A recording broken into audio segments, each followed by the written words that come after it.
À la campagne, en hiver, les loisirs se pratiquent bien au chaud, à domicile. Le commerce aussi.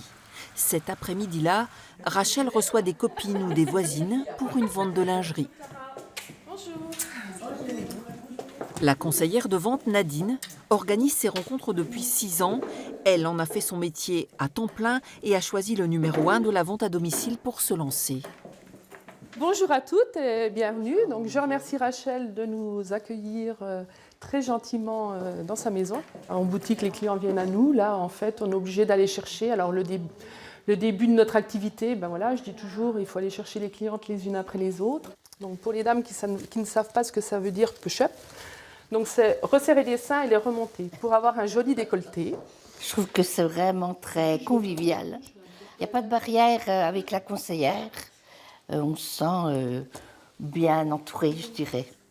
Créée en 1994, la société de lingerie est régulièrement classée PME la plus rentable de France, avec 3700 vendeuses sur tout le territoire, souvent d'anciennes clientes comme Rachel justement, formées et encouragées par celles à qui elle achetait. Une fois par mois, on a une réunion de formation avec elle et puis il y a plein de tutos. Chez Charlotte, on est assez suivi. C'est vraiment assez cadré par rapport à ça. On ne nous laisse pas comme ça dans la nature. Ils sont suivis de manière permanente par les entreprises.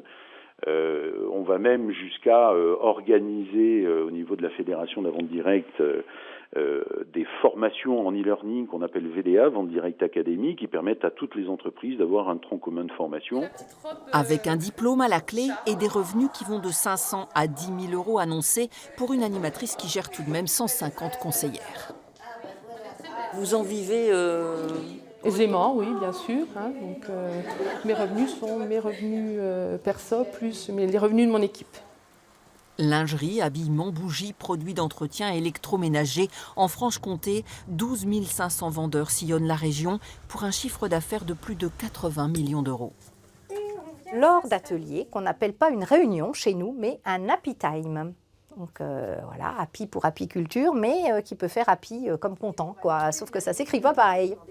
Avec la croissance promise et l'investissement limité au départ, les entreprises se multiplient. Ici, ce sont des produits issus de la ruche qui sont proposés en direct.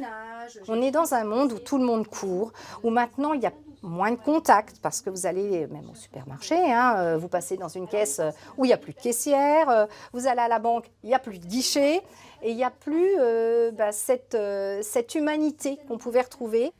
Proximité, recherche de liens sociaux, conseils et services après-vente, le commerce direct fait un pied de nez à Internet, en tout cas chez les femmes, encore très largement majoritaires, clientes et conseillères confondues. Et de nuit, donc on a différentes gammes pour les peaux très fragiles.